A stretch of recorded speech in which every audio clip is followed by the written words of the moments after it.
നമ്മുടെ ഗ്രീസിലെ ഫിസിക്കൽ എഡ്യൂക്കേഷന്റെ ഹിസ്റ്ററിയെ കുറിച്ചാണ് പറയാൻ പോകുന്നത്. ഓക്കെ, ഗ്രീസിലെ കുറിച്ച് പറയുകയാണെങ്കിൽ ഗ്രീസിലെ ഫിസിക്കൽ എഡ്യൂക്കേഷന്റെ ഹിസ്റ്ററിയെ പ്രധാനമായിട്ട് 4 ഘട്ടം ആയിട്ടാണ് തിരിച്ചിരിക്കുന്നത്. അത് ഏതൊക്കെയാണെന്ന് നോക്കാം. ഒന്നാമത്തേതെന്ന് പറയുന്നത്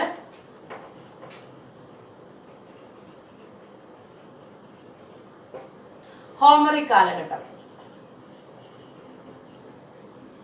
then സ്പാർട്ടൻ കാലഘട്ടം,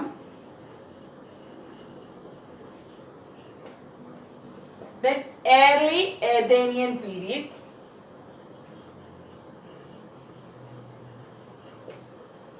then later Athenian period. Okay, ഒന്ന് ഹോമറിക് കാലഘട്ടം, സ്പാർട്ടൻ കാലഘട്ടം, ഏർലി ഏഥേനിയൻ പീരീഡ്, ലേറ്റർ ഏഥേനിയൻ പീരീഡ്. ഇതിൽ ഒന്നാമത്തത് ഹോമറിക് കാലഘട്ടം.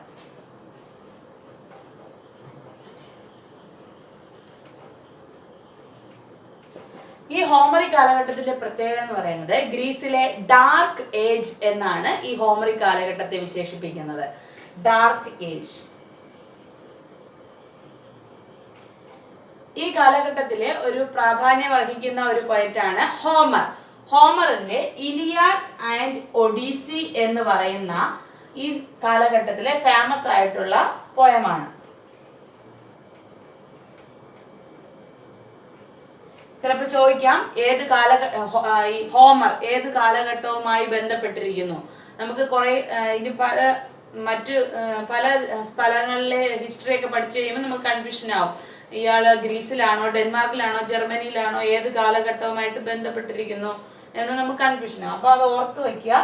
ഹോമറിക് കാലഘട്ടത്തിലാണ് ഹോമർ. അപ്പോ ഇലിയാഡ് ആൻഡ് ഒഡീസി എന്ന് പറയുന്നത് അദ്ദേഹത്തിന്റെ പോയംസ് ആണ്. ദെൻ ഈ ഹോമറിക് പീരീഡിലാണ് ഫ്യൂണറൽ ഗെയിം നടന്നിരുന്നത്. ഈ ഫ്യൂണറൽ ഗെയിമിനെ കുറിച്ച് പറയുകയാണെങ്കിൽ പെട്രോക്ലോസിന്റെ ഓർമ്മയ്ക്ക് വേണ്ടി അക്വിലീസ് സ്ഥാപിച്ചതാണ് ഈ ഫ്യൂണറൽ ഗെയിം. പെട്രോക്ലോസിന്റെ ഓർമ്മയ്ക്ക് വേണ്ടി അക്വിലീസ് ആണ് ഈ ഗെയിം സ്റ്റാർട്ട് ചെയ്തത്. ദെൻ ഈ ഹോമറിക് കാലഘട്ടത്തിലായി ആൽബർട്ട് ബന്ദൂരയുടെ observation theory, wisdom of elders എന്ന് പറയുന്നത് ആൽബർട്ട് ബന്ദൂരയുടെ വിസ്ഡം ഓഫ് എൽഡേഴ്സ് എന്ന് പറയുന്നത് ഏത് കാലഘട്ടവുമായി ബന്ധപ്പെട്ടിരിക്കുന്നു എന്ന് ചോദിച്ചാൽ ഹോമറിക് കാലഘട്ടവുമായി ബന്ധപ്പെട്ടിരിക്കുന്നു. ഈ കാലഘട്ടത്തിന്റെ വിദ്യാഭ്യാസത്തിന്റെ ലക്ഷ്യം എന്ന് പറയുന്നത് ഒരു വ്യക്തിയുടെ പൂർണ്ണ വികാസം ആണ് എഡ്യൂക്കേഷൻ കൊണ്ട് ഉദ്ദേശിക്കുന്നത്. വ്യക്തിത്വത്തിന്റെ പൂർണ്ണ വികാസം. ഓക്കെ, ഹോമറിക് പീരീഡ് എന്ന് പറയുന്നത് ഡാർക്ക് ഏജ് എന്നറിയപ്പെടുന്നു. ഈ കാലഘട്ടത്തിലായിരുന്നു ഹോമർ എന്ന് പറയുന്ന പോയറ്റ് ഉണ്ടായിരുന്നത്. അദ്ദേഹത്തിന്റെ ഇലിയാഡ് ആൻഡ് ഒഡീസി എന്ന് പറയുന്ന പോയം ഈ കാലഘട്ടത്തിൽ ഫേമസ് ആയ ഒന്നാണ്. ദെൻ ഫ്യൂണറൽ ഗെയിം ഈ ഹോമറിക് കാലഘട്ടത്തിലായിരുന്നു. ഫ്യൂണറൽ ഗെയിം എന്ന് പറയുന്നത് പെട്രോക്ലസിന്റെ ഓർമ്മയ്ക്ക് വേണ്ടി അക്വിലീസ് ആണ് സ്റ്റാർട്ട് ചെയ്തത്. ദെൻ ആൽബർട്ട് ബന്ദൂരയുടെ observation theory, wisdom of elders എന്ന് പറയുന്നത് ഈ കാലഘട്ടവുമായി ബന്ധപ്പെട്ടിരിക്കുന്നു. ദെൻ ഈ കാലഘട്ടത്തിന്റെ വിദ്യാഭ്യാസത്തിന്റെ ലക്ഷ്യം എന്ന് പറയുന്നത് സമ്പൂർണ്ണ വികാസം ആണ് വിദ്യാഭ്യാസം കൊണ്ട് ലക്ഷ്യമിട്ടുന്നത്. ദെൻ സ്പാർട്ടൻ കാലഘട്ടം. ഈ സ്പാർട്ടൻ കാലഘട്ടത്തിലെ സ്പാർട്ട എന്ന് പറയുന്നത് ഒരു ഏകാധിപത്യ നഗര സംസ്ഥാനമാണ്. സ്പാർട്ടൻ കാലഘട്ടത്തെ കുറിച്ച് പറയുമ്പോൾ സ്പാർട്ടയെ കുറിച്ച് പറയണം. ഇത് ഒരു ഏകാധിപത്യ നഗര സംസ്ഥാനം ആണ് സ്പാർട്ട എന്ന് പറയുന്നത്. ഈ കാലഘട്ടത്തിന്റെ വിദ്യാഭ്യാസത്തിന്റെ ലക്ഷ്യം എന്ന് പറയുന്നത് ദ മാൻ ഓഫ് ആക്ഷൻ. ഔദ്യോഗിക വിദ്യാഭ്യാസം പുരുഷന്മാർക്ക് മാത്രമാണ് ഈ കാലഘട്ടത്തിൽ നൽകിയിരുന്നത്. ഔദ്യോഗിക വിദ്യാഭ്യാസം പുരുഷന്മാർക്ക് മാത്രം. ഓക്കെ, അഗോഗ് എന്ന് പറയുന്നത് ഈ കാലഘട്ടത്തിലെ വിദ്യാഭ്യാസം അല്ലെങ്കിൽ വിദ്യാഭ്യാസ സ്ഥാപനം അറിയപ്പെട്ടിരുന്നതാണ് അഗോഗ് എന്ന് പറയുന്നത്. ഓക്കെ, അഗോഗ് എന്ന് പറയുന്നത് വിദ്യാഭ്യാസത്തിന് അല്ലെങ്കിൽ വിദ്യാഭ്യാസ സ്ഥാപനത്തിന് അറിയപ്പെട്ടിരുന്നതാണ് അഗോഗ് എന്ന് പറയുന്നത്. ദെൻ പെട്രോണോമസ് സൂപ്രണ്ടിനെ അറിയപ്പെടുന്നത്, അതായത് അഗോഗ് എന്ന് പറയുന്ന വിദ്യാഭ്യാസ സ്ഥാപനത്തിലെ സൂപ്രണ്ടിനെ അറിയപ്പെട്ടിരുന്ന പേരാണ് പെഡ്രോണോമസ് എന്ന് പറയുന്നത്. Then എംഫേഴ്സ് എന്ന് പറയുന്നത് ആ സ്റ്റേറ്റിലെ ഒഫീഷ്യൽസ്. സ്പാർട്ട എന്ന് പറയുന്നത് ഒരു ഏകാധിപത്യ നഗര സംസ്ഥാനമാണ്. Then the man of action എന്നതായിരുന്നു അവിടുത്തെ വിദ്യാഭ്യാസത്തിന്റെ ലക്ഷ്യം എന്ന് പറയുന്നത്. ഔദ്യോഗിക വിദ്യാഭ്യാസം പുരുഷന്മാർക്ക് മാത്രമാണ് നൽകിയിരുന്നത്. ദെൻ അവിടുത്തെ വിദ്യാഭ്യാസ സ്ഥാപനം അറിയപ്പെടുന്നത് അല്ലെങ്കിൽ വിദ്യാഭ്യാസ രീതിയെ പറയുന്നത് അഗോഗ് എന്നാണ്. പെഡ്രോണോമസ് എന്ന് പറയുന്നത് അവിടുത്തെ വിദ്യാഭ്യാസ സ്ഥാപനത്തിലെ സൂപ്രണ്ട് അറിയപ്പെടുന്നു. ദെൻ എംഫേഴ്സ് സ്റ്റേറ്റ് ഒഫീഷ്യൽസ് അറിയപ്പെട്ടതാണ് എംഫേഴ്സ് എന്ന് പറയുന്നത്.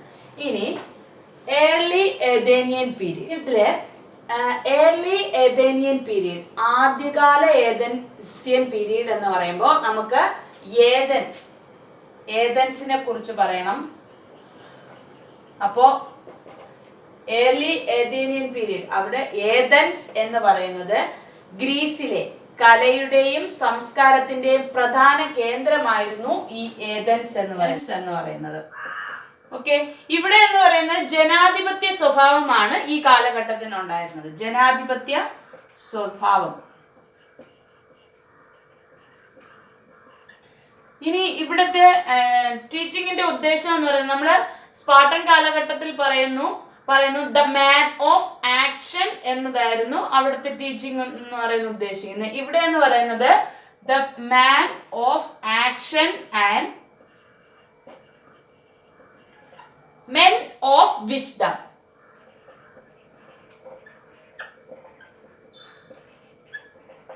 ഇത് the man of action and men of wisdom ഏത് കാലഘട്ടവുമായിട്ട് ബന്ധപ്പെട്ടിരിക്കുന്നു എന്ന് പറഞ്ഞാൽ ഗ്രീസിലെ ഏർലി ഏതേനിയൻ പീരീഡ്. ഇനി ഇവിടുത്തെ പ്രധാനപ്പെട്ട ഒന്ന് രണ്ട് വേർഡ്സ്, ഇവിടെ ജനങ്ങൾ അറിയപ്പെട്ടിരുന്നത് നോബിൾസ് എന്നാണ്. ജനങ്ങൾ അറിയപ്പെട്ടിരുന്നത്.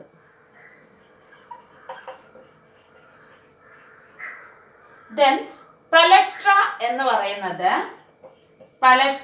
പറയുന്നത് ഇവിടത്തെ റെസ്ലിംഗ് സ്കൂളാണ്. റെസ്ലിംഗ് സ്കൂൾ അറിയപ്പെടുന്നത് പലസ്ട്ര എന്നാണ്. ഈ റെസ്ലിംഗ് സ്കൂളിൽ മെൻ സ്റ്റുഡൻസിന് മാത്രമേ അഡ്മിഷൻ ഉണ്ടായിരുന്നു.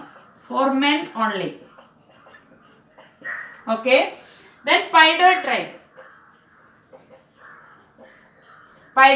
എന്ന് പറയുന്നത് ഇൻ ചാർജ് ഓഫ് പലസ്ട്ര. പലസ്ട്രയിൽ ചാർജ് ഉണ്ടായിരുന്ന ടീച്ചറെന്നോ സാറെന്നോ എന്ത് വേണമെങ്കിലും പറഞ്ഞ പൈഡോയ് ട്രൈബ് എന്ന് പറയുന്നത് ഇൻ ചാർജ് ഓഫ് പലസ്ട്ര. ഇനി ഇവിടുത്തെ ടീച്ചിങ് ആൻഡ് ട്രെയിനിങ് മെത്തഡോളജി എന്ന് പറയുന്നത് പ്രാഗ്മാറ്റിക് എന്നാണ് അറിയപ്പെട്ടിരുന്നത്. പ്രായോഗികവാദം എന്ന് മലയാളത്തിൽ പറയും. ടീച്ചിങ് ആൻഡ് ട്രെയിനിങ് മെത്തഡോളജി എന്ന് പറയുന്നത് പ്രാഗ്മാറ്റിക് രീതിയായിരുന്നു. അത് ചോദിക്കാം, പ്രായോഗികവാദം അല്ലെങ്കിൽ പ്രാഗ്മാറ്റിക് ഏത് കാലഘട്ടവും ഗ്രീസിലെയാണോ ഡെൻമാർക്കിലെയാണോ ഏത് കാലഘട്ടവുമായി ബന്ധപ്പെട്ടിരിക്കുമെന്ന് ചോദിക്കാം. അപ്പോൾ ടീച്ചിങ് ആൻഡ് ട്രെയിനിങ് മെത്തഡോളജി എന്ന് പറയുന്നത് പ്രാഗ്മാറ്റിക് ആയിരുന്നു. ഓക്കെ, ഒന്നുകൂടെ പറയാം. ഏർലി ഏതേനിയൻ പീരീഡ്, ആദ്യകാല ഏതൻസിയൻ പീരീഡിൽ അവിടെ പറയുമ്പോൾ നമ്മൾ ഏതൻസിനെ കുറിച്ച് പറയണം. ഗ്രീസിലെ കലയുടെയും സംസ്കാരത്തിന്റെയും പ്രധാന കേന്ദ്രമായിരുന്നു ഏതൻസ് എന്ന് പറയുന്നത്. ഇവിടെ ജനാധിപത്യ സ്വഭാവമായിരുന്നു അവിടുത്തെ ആൾക്കാർക്ക് എന്ന് പറയുന്നത്. ഇവിടുത്തെ ടീച്ചിങ് ട്രെയിനിങ്ങിന്റെ ഉദ്ദേശം എന്ന് പറയുന്നത് the man of action and men of wisdom എന്നതാണ്. അവിടുത്തെ ജനങ്ങൾ അറിയപ്പെട്ടിരുന്നത് നോബിൾസ്. പലസ്ട്ര എന്ന് പറയുന്നത് അവിടുത്തെ റെസ്ലിംഗ് സ്കൂളാണ്. പൈഡോയ് ട്രൈബ് എന്ന് പറയുന്നത് in charge of palaestra. Then teaching and training methodology എന്ന് പറയുന്നത് പ്രാഗ്മാറ്റിക് അല്ലെങ്കിൽ പ്രായോഗികവാദം. ദെൻ ഡെഡസ്കേലം എന്ന് പറയുന്നത് മ്യൂസിക് സ്കൂൾ അറിയപ്പെട്ടിരുന്നതാണ്. Music school. ഓക്കെ, ഒരു പോയിന്റ് കൂടെ. ഡെഡസ്കേലം ഏർലി ഏതേനിയൻ പീരീഡില്, ഗ്രീസിലെ ഏർലി ഏതേനിയൻ പീരീഡില് മ്യൂസിക് സ്കൂൾ അറിയപ്പെട്ടിരുന്നതാണ് ഡെഡസ്കാലം എന്ന് പറയുന്നത്. ഇനി ഈ ഏർലി ഏതേനിയൻ പീരീഡിൽ തന്നെ പാൻ ഹെലനിക് ഗെയിംസ് ഉണ്ടായിരുന്നു. ഈ പാൻ ഹെലനിക് ഗെയിംസ് എന്ന് പറയുന്നത് പ്രധാനമായിട്ടും 4ആണ്: Olympic game, Pythian game, Nemean game and Isthmian games. Okay, അതില് ഒന്നാമത്തത് ഒളിമ്പിക് ഗെയിം. ഒളിമ്പിക് ഗെയിം എന്ന് പറയുന്നത് ഇതിന്റെ വെന്യൂ എന്ന് പറയുന്നത് ഒളിമ്പിയ. സിയൂസ് ദേവനെ ആദരിക്കുന്നതിന് വേണ്ടിയിട്ടാണ് ഈ ഒളിമ്പിക് ഗെയിം നടന്നിരുന്നത്. സിയൂസ് ദേവനെ ആദരിക്കുന്നതിന് വേണ്ടി ഇതിന് അവാർഡായിട്ട് കൊടുത്തിരിക്കുന്നത് പൈൻ റീത്ത്. ഇത് 4 വർഷത്തിൽ ഒരിക്കലാണ് ഒളിമ്പിക് ഗെയിം നടന്നിരുന്നത്. Then Pythian game. Pythian game എന്ന് പറയുന്നത് ഇതില് പൈത്യൻ ഗെയിം നടന്നിരുന്ന സ്ഥലം എന്ന് പറയുന്നത് ഡൽഹി.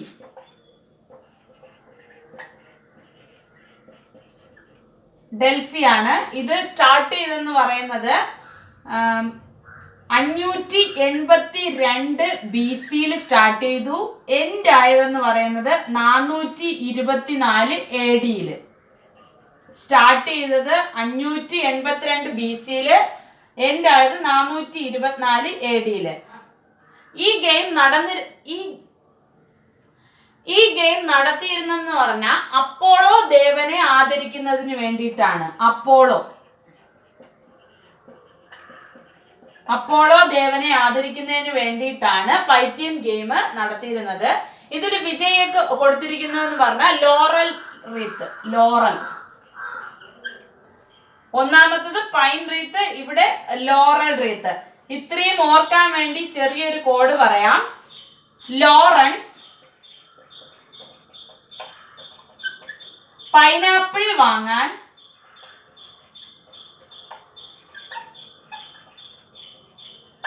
ഡൽഹിയിൽ പോയപ്പോൾ ലോറൽ റീത്താണ് ഇവിടെ നൽകിയിരുന്നത്.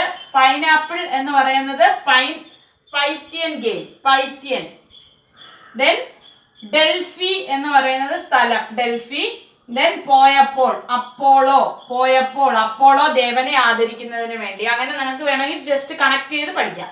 ദെൻ അടുത്തതെന്ന് പറയുന്നത് നിമിയൻ ഗെയിം. നിമിയൻ ഗെയിമിലെ വെന്യൂ എന്ന് പറയുന്നത് നിമിയ ഓർ കൊറിന്ത്യ. വെന്യൂ എന്ന് പറയുന്നത് നിമിയ ഓർ കൊറിന്ത്യ. ഈ നിമിയൻ ഗെയിംസ് എന്ന് പറയുന്നത് വൈൽഡ് സെലറി റീത്ത് ആണ് ഇതിന് അവാർഡായിട്ട് കൊടുക്കുന്നത്. Wild celery wreath. ഇത് നടത്തിയിരുന്നത് സിയൂസിന്റെ ഓർമ്മയ്ക്ക് വേണ്ടിയിട്ടാണ്. സിയൂസ് ദേവന്റെ ഓർമ്മയ്ക്ക് വേണ്ടിയിട്ടാണ് നിമിയൻ ഗെയിംസ് നടത്തിയിരുന്നത്. നിമിയൻ ഗെയിമിന്റെ വെന്യൂ എന്ന് പറയുന്നത് നിമിയ ഓർ കൊറിന്ത്യ. ഇത് അവാർഡായിട്ട് കൊടുത്തിരുന്നത് വൈൽഡ് സെലറി റീത്ത് ആണ്. ഇത് സിയൂസ് ദേവനെ ആദരിക്കുന്നതിന് വേണ്ടിയിട്ടാണ് നിമിയൻ ഗെയിംസ് നടത്തിയിരുന്നത്. Then Isthmian game. ഈ ഇസ്തീമിയൻ ഗെയിമില് വെന്യൂ എന്ന് പറയുന്നത് Isthmus of Corinth or Sicyon. Isthmus of Corinth or Sicyon. ഈ ഇസ്തീമിയൻ ഗെയിംസ് പോസിഡോൺ ദേവനെ ആദരിക്കുന്നതിന് വേണ്ടിയിട്ടാണ് നടത്തിയിരുന്നത്. പോസിഡോൺ ദേവനെ ആദരിക്കുന്നതിന് വേണ്ടി ഇതിന് അവാർഡായിട്ട് കൊടുത്തിരുന്നത് എന്ന് പറയുന്നത് pine wreath.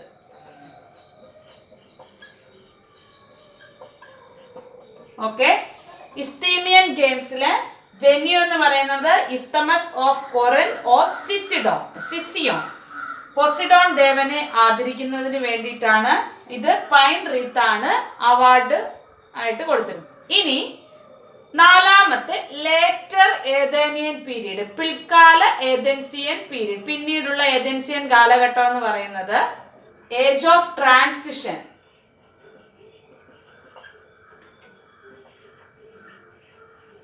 Age of transition എന്നറിയപ്പെടുന്നു. ഗോൾഡൻ എറ,